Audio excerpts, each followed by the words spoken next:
Sneaker trends that died in 2024, sneaker trends that popped off in 2024, and what is going to be cool in 2025. Hello everybody, welcome back to the channel. It is me, Jordan Young, and this is another fantastic certified hood classic on God. I should preface this video by saying that when I refer to sneaker trends that died, I'm not necessarily casting them in a negative light per se. After all, people like you and me that are into sneakers and have been for a long time have only been too happy to see these sneaker trends finally fizzle out, because it means we can now cop these sneakers for reasonable prices or get them on sale again. And I'm also not saying that just because these sneaker trends that I'm about to go into popped off in 2024 that they are cool for everybody. Some of you guys, I'm sure, will be cringing up at the idea of New Balance and Asics mesh runners being like the sneaker trending thing in 2024. And finally, I'm also not saying that these predictions that I've got for 2025 are going to come to pass. I'm certainly not some kind of fashion MF or aficionado. If I ever happen to be fashionable,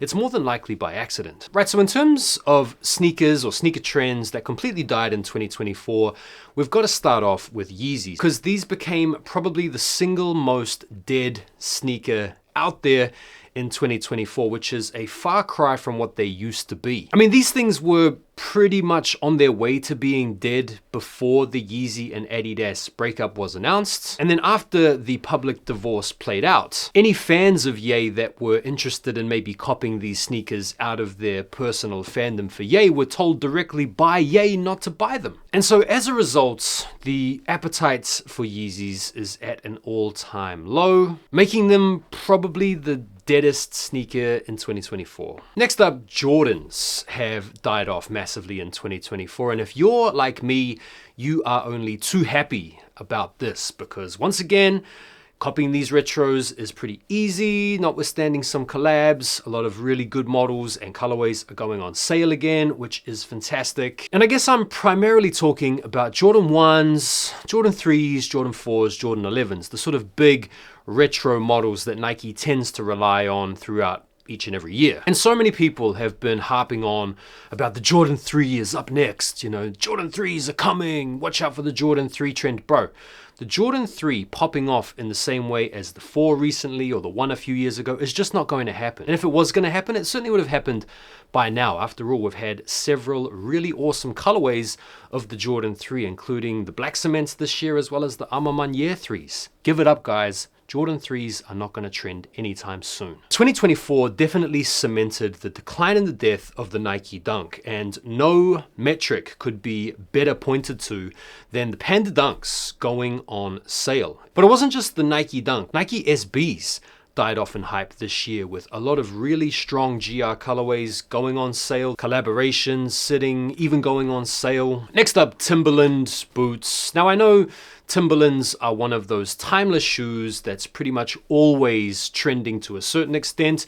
But if you remember back to this time last year, the Timberland trend took off. And if you were actually into Timberlands somewhat seriously before the trend took off, you were probably so annoyed at the trend, because you, in your everyday wear, wearing your Timberlands like you would otherwise do normally, were all of a sudden pointed at as someone that was just jumping on the trend. Those are some of the sneakers that I feel have most conspicuously died in 2024. Let's talk about some sneakers that gained aura. This year can definitely be pointed at as the year of the mesh runner. Brands like Asics with their Gel NYC, with the GT 2160, the 1130, numerous other randomly numbered Asics models have certainly been trending. Hybrid sneakers have become massively popular in 2024, particularly loafer hybrid sneakers. Now this has obviously been influenced massively by the fashion talk space, which has basically gone from loving sneakers to loving loafers, and then sneaker brands have seen that everyone's loving loafers and they've decided to cash in on it and make some sneaker loafers. And this style-informed change in product innovation has led to brands like Vans creating their own loafer sneaker, Puma creating their own loafer sneaker, and maybe most successfully, New Balance. Don't take my word for it. These sneaker loafers in certain colorways are unattainable. Like, you can't cop them online if you wanted to. They're sold out. And if you want to get your hands on, say for example, certain colorways of the New Balance sneaker loafers, bro, you have to go on StockX and pay up to like 400 or 500 bucks. Right, let's turn our attention to 2025.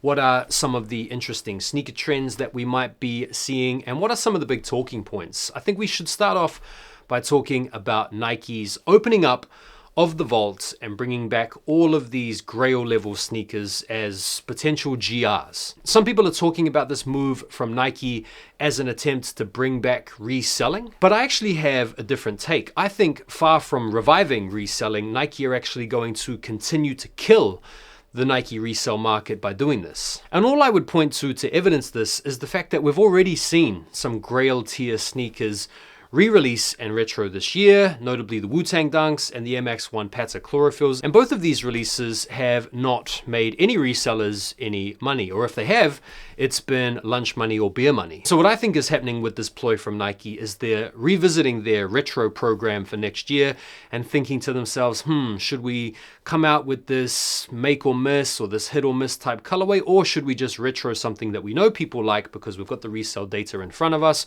and make them in huge numbers?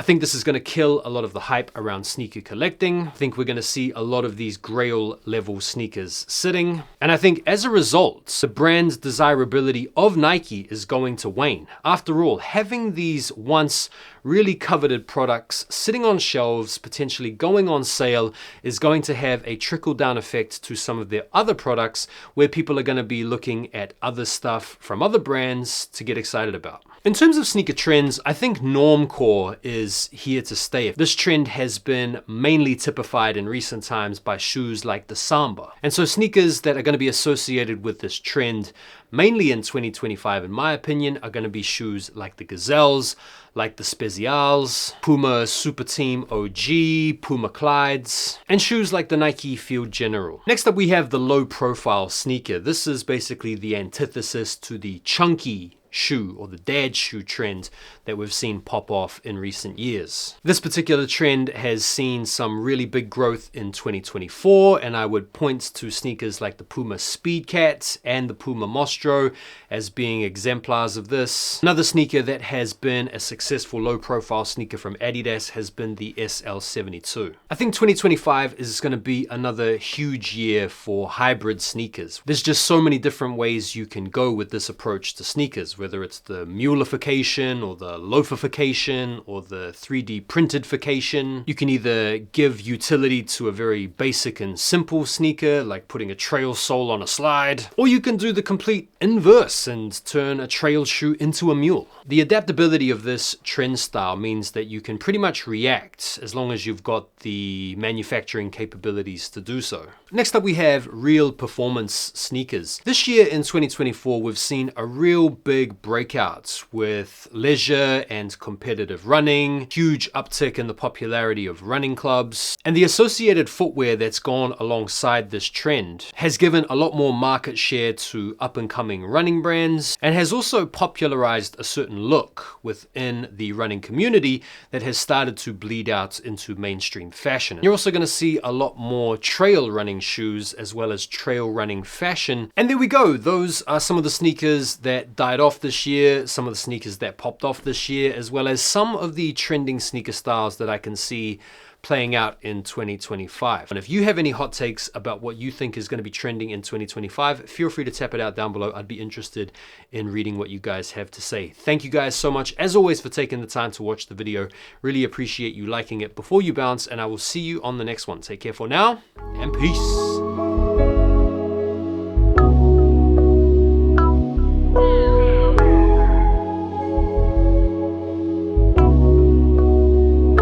I know you like the way I pop out. Let's go hit Lennox. Another week